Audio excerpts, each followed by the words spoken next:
Ça va être tour.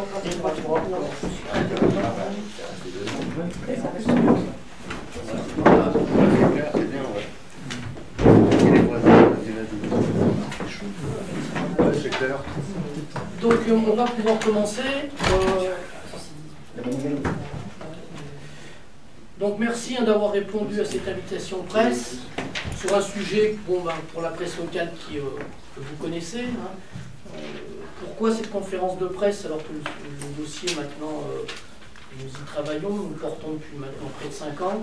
Il nous semblait nécessaire dans cette période de faire un point et de remettre un petit peu quelques éléments sur le devant de la scène, dans la mesure où, pour deux raisons, d'abord signifier, même si beaucoup des salariés qui aujourd'hui sont venus nous rencontrer, puisque je crois qu'on doit être à peut-être pas loin d'une quarantaine de salariés qui ont maintenant franchi les murs de nos locaux, qui sont venus témoigner de leurs conditions de travail, c'était aussi signifier à ces salariés qui nous ont fait confiance que ce dossier, c'est pas parce qu'on n'en parle pas tous les jours qu'on a cessé de s'y intéresser, donc c'était de faire un point d'étape, et puis aussi, par votre intermédiaire, c'était aussi de signifier de façon très claire aux employeurs de cette entreprise et tous ceux qui les soutiennent, les élus politiques du bassin maubuissonnais et les services de l'État, qu'on n'avait pas l'intention de lâcher sur ce dossier.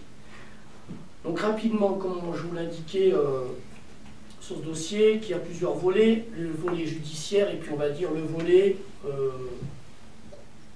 du travail militant, syndical et associatif. Donc on fera deux temps de cette conférence de presse. Vous avez pu voir quand même qu'on est nombreux autour de la table. Donc, il y a des syndicalistes sur ce dossier, vous le savez, il y a des militants associatifs.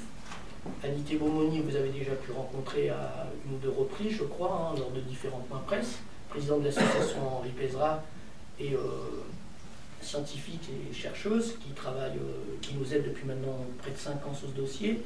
Christian Nico, président de l'association de l'AMC.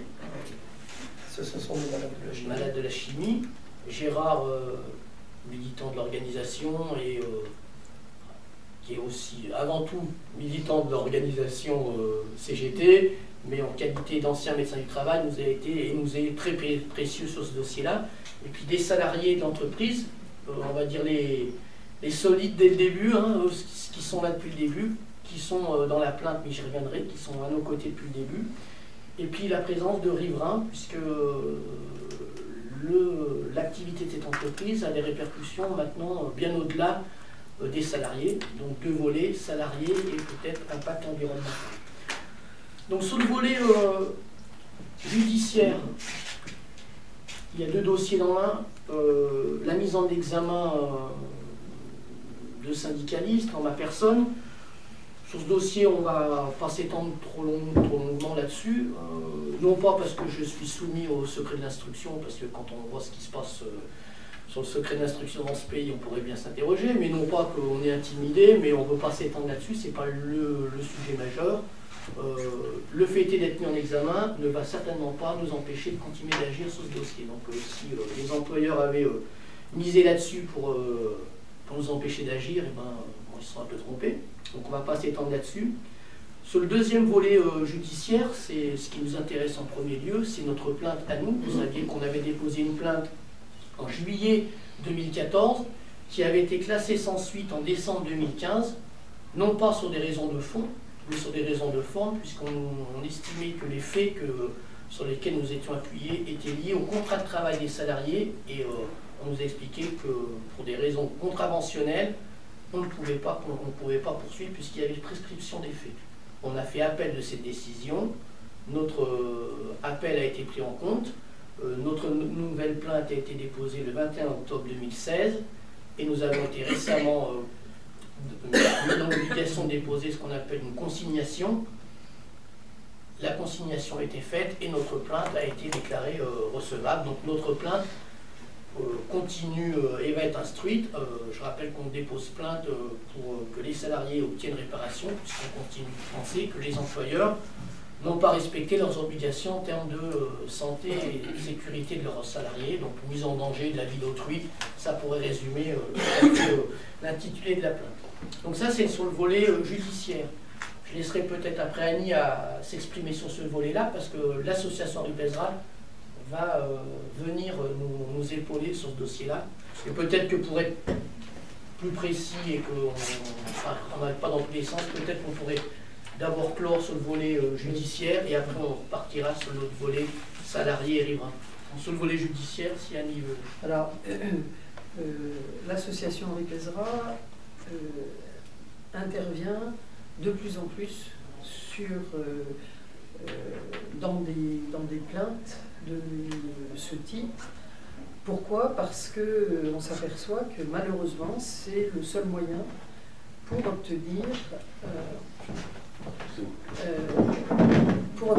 que on puisse même avoir la discussion sur des conditions de mise en danger, que ce soit de travailleurs à l'intérieur de l'entreprise ou des riverains, de ceux qui sont soumis aux nuisances issues d'entreprises de ce type. Et en particulier, sur la filière des déchets, nous avons déjà travaillé, nous travaillons beaucoup sur des situations de pollution environnementale liées à l'amiante, liées à la chimie. Et notre objectif à travers ça, c'est de mettre en cause non seulement, bien sûr, des situations de pollution, mais aussi des formes d'organisation du travail qui, par le biais de la sous-traitance et du recours à des travailleurs précaires, que ce soit les entreprises d'insertion, que ce soit l'intérim, que ce soit des formes de sous-traitance diverses, les donneurs d'ordre, c'est-à-dire les entreprises qui, dans cette filière déchets, gèrent les déchets, le font dans des conditions absolument incompatibles avec la protection de la santé, que ce soit celle des salariés ou celle des riverains. Donc notre objectif en intervenant avec nos avocats, c'est le cabinet Tessonnière Topalov Laforgue qui a une très grosse expérience de ces sujets-là. Notre objectif, c'est de venir en appui de la plainte déposée par la CGT, parce que nous savons que ces procès sont, je dirais, l'outil de la transformation pour des conditions de travail respectueuses de la santé et de l'environnement. Donc l'association Henri Pézra entrera dans ces procès. Nous sommes en train d'examiner entre les avocats, donc les deux cabinets d'avocats, sur la meilleure façon pour cette participation à la défense des salariés et à la défense des riverains, de faire en sorte que cesse une situation dans laquelle nous savons malheureusement quelles sont les conséquences à court et à moyen et long terme d'une telle pollution qui est celle de l'environnement aussi. Voilà, sur ce volet judiciaire, donc complémentarité de notre action, aussi bien nous, volet, on va dire, peut-être plus salariés, et puis l'association Henri Pézra sur peut-être l'aspect environnemental, mais... sur la question du volet judiciaire, il y a des dossiers prud'hommes qui ont été déposés et ce qu'on appelle retirés du rôle, mais parce que justement, il y a l'engagement de cette plainte au pénal, ce qui ne veut pas dire que par ailleurs on ne poursuivra pas non plus au prud'homme les employeurs sur les questions d'atteinte à la santé, d'anxiété et de non-respect du contrat de travail. Donc voilà, le volet judiciaire, il est celui-ci. Je le redis, ça ne va pas nous empêcher, voilà, si l'objectif c'était nous empêcher, nous intimider et nous empêcher d'agir, c'est coupé, on a bien l'intention d'aller au bout et d'obtenir réparation pour les salariés de cette entreprise, mais aussi peut-être aussi ce que les riverains puissent être entendus. Donc un dossier, on ne va pas se réjouir de la mise en examen, on ne va pas se réjouir de ce dossier judiciaire, mais pour autant, on ne craint pas la nécessité d'aller sur un jugement sur le fond, puisque là, on pourrait être en capacité de faire la démonstration que ce qu'on dit depuis le début est la réalité. Donc, on est serein sur l'éventualité d'un procès à venir, non pas qu'on souhaiterait en avoir un, puisqu'on aurait bien d'autres choses à faire. Notamment sur notre activité que je qualifierais militante, pour dissocier du côté judiciaire, même si les deux sont intimement liés. Pour ce qui nous concerne, il y a deux sujets aujourd'hui qui attirent toute notre attention, c'est la condition des salariés et la condition des riverains. Je commenterai d'abord et avant tout la condition des salariés. Pourquoi à nouveau, près de 5 ans après avoir sonné l'alarme sur ce dossier, on est à nouveau obligé de le faire, puisque malheureusement, des nouveaux témoignages, tout récents, fin d'année dernière, au mois de décembre, et encore tout récent, pas plus tard que la semaine dernière, de salariés nous indiquant, malheureusement, les conditions de travail de l'entreprise restaient très dégradées, et même certains, qui ont un peu plus d'ancienneté dans l'entreprise, nous estiment qu'il y a eu un retour en arrière. Suite à notre action, les choses s'étaient sensiblement améliorées, mais le temps passant, les choses sont revenues en arrière et les salariés sont obligés et sont contraints de travailler dans des conditions de travail dégradées, notamment à un niveau d'empoussièrement relativement élevé, qui est confirmé par le fait que des salariés, tout en étant soi-disant protégés, protection individuelle et système d'aspiration notamment, qui était annoncé comme la solution miracle, ces mêmes salariés ont aujourd'hui des taux de plombémie qui sont relativement élevés. Sans être un spécialiste, on est de l'ordre de 160 ou 170 microgrammes. Je rappelle que vous et moi, normalement, vous n'avez pas de plomb dans le sang, si ce n'est à être exposé à des poussières. Là, en l'occurrence, c'est le cas. Donc, on a des taux de plombémie qui sont largement élevés. Je laisserai peut-être Gérard ou Annie commenter là-dessus, mais il y a des directives, notamment internationales et même du haut organisme de santé publique, du haut comité de santé publique, qui dit aujourd'hui, et qui ont revu ces taux à la baisse, mais peut-être que Gérard nous en dira deux mots. Donc tout l'intérêt à nouveau de sonner l'alarme sur ce dossier. On est aujourd'hui alerté par ces salariés pour que leurs conditions de travail ne s'améliorent pas. On note que malgré les engagements pris, tous les salariés ne bénéficient pas d'un suivi médical et de plombémie. L'entreprise et les services publics s'étaient engagés à ce que tous les salariés, c'est-à-dire qui sont près de 200 aujourd'hui sur le site, soient suivis et des plombémies régulières. Ce n'est pas le cas. On note même qu'il y a des salariés qui travaillent dans l'atelier le plus, on va dire, peut-être le plus impactant, en DELA, non, même pas de plombémie. Et pas d'action ni de prévention ni d'information pour les salariés entrant dans l'entreprise sur les risques. Et nous, on est toujours, et on réclame toujours à ce qu'il y ait un suivi post-exposition, puisque vous savez que dans cette entreprise, des salariés en contrat d'insertion ne font en moyenne, pour la grande majorité d'entre eux, que 18 mois dans l'entreprise, et après ils quittent cette entreprise, et bien ces salariés, ils ne sont pas suivis. Donc on continue de porter ça en termes de volonté à ce que ce soit mis en place. Voilà un petit peu sur ce que nous on pourrait dire. Et puis dans le travail, on va dire, de terrain qu'on a pu faire, on a été sollicité et rencontré les riverains autour de l'entreprise. On a d'abord été très bien accueillis, mais je laisserai peut-être Elena commenter sur ce point-là, puisque c'est quand même elle qui s'y est un petit peu collée. Oui, c'est d'ailleurs pour ça qu'il y a des riverains qui sont présents ici. D'autres s'associent à cette démarche. Hein. C'est simplement qu'ils ne peuvent pas être présents aujourd'hui. Oui, on a été rencontrer les riverains, on a été extrêmement bien accueillis. Et tous, en tout cas tous ceux avec qui nous avons pu échanger, ont témoigné de nuisances. Alors bien sûr de nuisances de poussière, mais alors j'allais dire, je vais les laisser parler, mais aussi de bruit, de paysage. Hein, ils voient leur bien complètement dévalorisé et sont extrêmement inquiets pour leur santé. Hein. Pour certains, ils s'étaient installés là parce qu'on était mi-ville, mi-campagne, et ils se retrouvent à proximité d'une entreprise qui émet des poussières régulièrement. Pour certains d'entre eux, ils prennent des photos, ils alertent le maire, ils alertent les employeurs et ils ne sont pas entendus. C'est pourquoi je crois que notre démarche a attiré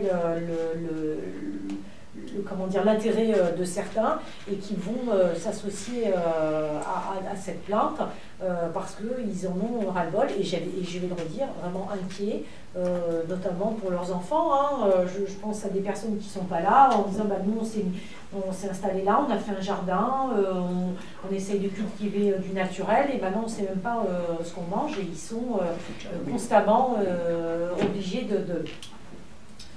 j'allais dire, de faire du surménage pour pouvoir ôter les poussières qui s'accumulent de manière intempestive chez eux. Et puis, voilà, le bruit, le paysage. Mais peut-être qu'ils pourront s'exprimer eux-mêmes sur cette question parce que c'est eux qui vivent malheureusement aussi ça au quotidien. Si vous voulez. Donc nous, à la base, on a été s'installer là-bas parce qu'on ne voulait pas être en ville. On a un fils qui est très très allergique. Donc pour nous, c'était un bon compromis. On était au bord de la ville. En cas de crise, on pouvait l'emmener à l'hôpital tout de suite. Et dans un environnement censé pas y avoir de poussière, de pollution. Et donc on nous a collé ça. Donc du côté de l'usine, il y a notre chambre. C'est vrai qu'il y a beaucoup de poussière. Je suis ménage. Du côté de la chambre des enfants, il y a moins de poussière. Donc après, c'est le paysage, c'est horrible, quoi. Et tous les jours, à 5 h du matin, on est réveillé par les phénoïques, les bruits de la ferraille qui tombe dans les camions. C'est horrible. Et puis les poussières, oui, on s'inquiète pour... Et je voudrais ajouter que, alors on va dire c'est peut-être anecdotique, mais ils ont remarqué quand même un changement de comportement, j'allais dire, de la vie animale autour. Hein, alors, j'espère que ça ne sera pas juste l'objet de la CEDI, mais c'est des lapins qui quittent le champ et qui viennent habiter dans les jardins. C'est des serpents beaucoup plus qu'avant et des grenouilles qu'on entend beaucoup moins. Alors, ça paraît anecdotique, mais quand même, les animaux, hein, ils ont un sens élevé de ce qui est bon ou pas bon pour eux. S'ils quittent le champ bordant cette société, c'est sans doute pas pour rien non plus. Donc, au début, on n'avait jamais vu un serpent. Hein. L'usine soit installée, on n'a jamais vu. Annie va nous apporter quelques précisions, je pense qu'ils sont pas... qui sont plus qu'importantes sur les taux de plombémie, puisque j'indiquais tout à l'heure que les salariés qui travaillent actuellement dans l'entreprise ont encore des taux de plombémie de l'ordre de 170 microgrammes. Autour de la table, il y a des salariés là qui ont eu jusqu'à 300 ou 400, et on sait aujourd'hui qu'il y a des salariés qui avaient des taux supérieurs à 600 microgrammes. Donc, bien entendu qu'avec des taux de ce niveau-là, oui, on peut craindre qu'il y ait un impact pour la santé dans quelques années pour ces salariés. Alors, en fait, on a un avis du Haut Conseil de la santé publique de juin 2014 qui reprend les éléments de la littérature scientifique qui montrent que des problèmes neurotoxiques, donc avec des pathologies neurologiques, des problèmes d'atteinte à la reproduction avec des menaces sur les enfants à naître et des problèmes de cancer sont maintenant avérés à des niveaux d'exposition au plomb beaucoup plus faibles que ceux qu'ont été les normes en France jusqu'à présent. La recommandation au Conseil de la santé publique était que pour 2017, on ait une plombémie attendue inférieure à 12 microgrammes.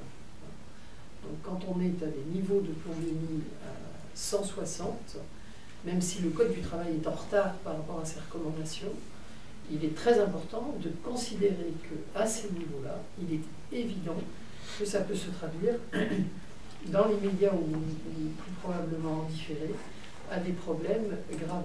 Il y a une association qui est membre de l'association Henri Pézra, qui s'appelle l'association des familles victimes du saturnisme, qui a toute une expérience par rapport à ça, et qui montre que, notamment, lorsque les parents ont été exposés au plomb, il y a des risques aussi pour les enfants à naître. Donc donc pour nous, alors ce qu'il faut savoir également, c'est que on n'élimine pas le plomb quand on a été exposé, il se stocke dans les os et à l'occasion de phénomènes de décalcification ou à l'occasion d'une grossesse, il peut y avoir relargage du plomb dans le sang qui reprend un phénomène d'intoxication de l'organisme par le plomb. Donc la situation d'exposition chronique au plomb est très très préoccupante et doit être vraiment considérée comme un signal d'alarme extrêmement important, tant du point de vue des salariés, mais du point de vue aussi d'une pollution chronique environnementale qui pourrait du coup devenir une atteinte. Et on sait aussi que les enfants sont les plus vulnérables à des faibles expositions, y compris à des faibles expositions. Donc c'est une recommandation du Haut Conseil à la santé publique qui ne s'est pas encore traduite par un abaissement significatif. Ça s'est traduit par un abaissement significatif pour la population générale et pour les enfants. Mais dans le Code du travail, on n'a pas encore l'équivalent, mais néanmoins, on sait que les niveaux d'exposition actuels sont beaucoup trop élevés par rapport à ce que serait une situation en sécurité pour des processus de production comme celui-là. Pour compléter ce que vient de dire Annie, et dans le même rapport, pour vous donner un ordre d'idée, la plombémie d'alerte pour les femmes enceintes était avant, et pour les enfants, était de 100 microgrammes. Ça voulait dire que la DAS, les organismes de santé de l'État, pour des plombémies de cet ordre pour des enfants ou des femmes enceintes, devaient déclencher une enquête pour rechercher en fait l'origine de cette élévation anormale de la plombémie et considérer d'ailleurs qu'on avait un saturnisme aigu chez l'enfant. Depuis, donc récemment, depuis 2016, là récemment, cette plombémie a été divisée par 2 et elle est passée de 100 à 50 microgrammes par litre. Ça veut dire que les femmes enceintes ou susceptibles de l'être et les enfants qui ont une plombémie à 50 microgrammes par litre, les organismes, la DAS en particulier, vont déclencher l'alerte saturnisme aigu et donc une enquête sur les risques d'exposition, à la fois qu'ils soient domestiques ou environnementaux, et en particulier rechercher, par exemple, pour des enfants, si les parents ne sont pas exposés professionnellement au plomb, ils ne ramènent pas du plomb chez eux par le biais de leurs vêtements, par exemple. Et ce qu'a dit Annie est très important parce que elle a bien signalé que le Code du travail, pour le moment, si vous le prenez, le Code du travail 2017 n'a pas encore bougé, à savoir que on considère toujours que chez la femme enceinte ou chez la femme en âge de procréer, la plombémie reste toujours à 100 microgrammes. Comme si finalement... Et pour les travailleurs à 200. Et pour les hommes à 200. Cette plombémie-là, c'est une plombémie qui est normalement une alerte pour le médecin du travail et qui doit mettre en place une surveillance médicale renforcée. Alors que si vous êtes hors usine, vous avez compris que c'est avec une plombémie 2 fois inférieure que vous avez des enquêtes de la DAS sur l'origine de cette augmentation anormale de la plombémie, à la fois chez la femme enceinte comme chez l'enfant. Et chez l'enfant, d'ailleurs, il y a une déclaration de saturnisme aigu à ce taux. Donc, on a 2 poids, 2 mesures. Ça veut dire en clair qu'on peut parfaitement tolérer qu'une femme enceinte ou une femme en âge de procréer puisse avoir une plombémie au travail de 100 microgrammes, et hors travail, on va la considérer avec une plombémie à 50 microgrammes comme une personne en danger pour son enfant et qui va nécessiter une enquête de la DAS. Donc là, vraiment, il y a une aberration qu'il va falloir rapidement, et là c'est un travail syndical et un travail de nos associations à nous, d'alerter et de faire le forcing auprès du ministère du Travail pour que, enfin, on soit cohérent entre les plombémies travail et hors travail. Voilà, je voulais rajouter ça parce que c'est pas important. Donc là, sur ce dossier-là, vous l'avez compris, plusieurs volets, pour justement compléter, on va dire, tout notre champ d'activité. On a décidé de lancer aussi une expertise, puisqu'on a mandaté un cabinet d'expertise de la région de Lyon. On a voulu délocaliser pour que ça soit vraiment indépendant et que ce cabinet puisse travailler en dehors de toute pression possible. Donc ce cabinet auquel nous avons donné un cahier des charges va travailler sur l'analyse des poussières que nous avons en notre possession, puisqu'il faut savoir que les salariés anciens mais aussi actuels qui continuent de venir et nous faire confiance nous ont emmené des échantillons de poussière, donc on va faire analyser. Vous savez qu'on avait déjà fait une première analyse qui avait démontré qu'il y avait 28 métaux lourds dans ces poussières et notamment un gros pourcentage de plomb. Donc on va faire à nouveau analyser les poussières que nous avions en notre possession, mais celles toutes récentes qui viennent de sortir de l'entreprise. C'est pas la peine que l'entreprise fasse la chasse aux sorcières et essaie de trouver les salariés qui ont donné ces échantillons-là. On donnera bien entendu au canon et on entend bien ce que les salariés ne soient pas inquiétés quand ils essaient de défendre leur santé. Donc on va faire une analyse de poussière en notre possession. On va aussi intervenir autour de l'entreprise chez les riverains qui le souhaitent. Donc il y aura des analyses de poussière, ce qu'on appelle surfaciques, sur les rebords de fenêtres, mais aussi sur les filtres de VMC, voire de pompe à chaleur. Et comme pour certains d'entre eux, les riverains ont quelques réserves d'eau pour le jardin ou pour d'autres activités. Donc on fera aussi des analyses sur les eaux stagnantes autour des maisons. Tout ça, c'est pour appuyer notre démarche, et notamment en vue d'un possible procès sur le fond, puisqu'on continuera de démontrer que ce qu'on dit publiquement sur des éléments de preuve. Donc expertise. Et je souhaiterais, moi, conclure là-dessus en disant quand même, puisqu'à chaque fois qu'on a à nouveau évoqué le sujet de cette entreprise, on a une volée de bois vert en nous expliquant que la CGT et ceux qui nous soutiennent veulent faire fermer l'entreprise. Nous, on réfute complètement cet argument, bien au contraire, mais on dit qu'on ne peut pas opposer l'emploi à la santé des salariés. Donc notre démarche, nous, elle est bien celle de dire on veut que les salariés qui travaillent dans cette entreprise ne risquent pas leur santé, et on dit que pour ça, il existe d'ailleurs une réglementation et il existe des process. L'INRS, l'Institut National de Recherche et de Santé, depuis 2011, a mis en place et a fait des préconisations en termes de process d'activité de cette entreprise. Donc si les dirigeants d'Environnement Recycling ne se tenaient au respect strict du process, ils ne seraient pas inquiétés et ils ne mettraient pas leurs salariés en danger.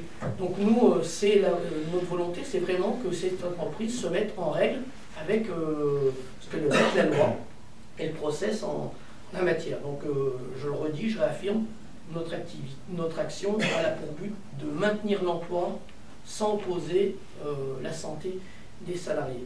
Voilà, je crois qu'on a fait à peu près le tour. Je voudrais juste rajouter, d'accord, je vais juste et puis je te laisse. Il y a aussi la question du stockage. Il y a eu beaucoup d'agitation ces derniers temps autour de l'usine. Là, on a des témoins internes et externes où il y a eu un branle-bas de combat pour faire le grand nettoyage. Ceci dit, il en reste encore beaucoup. On a eu oui dire que c'est parce qu'ils auraient une visite officielle. On sait que ce sont les pratiques courantes dans cette entreprise, c'est qu'à chaque fois qu'il y a une visite officielle, qu'il y a un contrôle des organismes qui labellisent, etc., on arrête la production pendant 3 jours, 4 jours, une semaine, on fait tout nettoyer pour donner l'image d'une entreprise qui soit rutilante et sans empoussièrement. Alors je ne sais pas quelle visite ils attendent, mais on sait par des sources sûres qu'ils continuent à emmener des big bags. Alors là, dernièrement, c'était même les big bags étaient éventrés, allaient au godet dans les camions.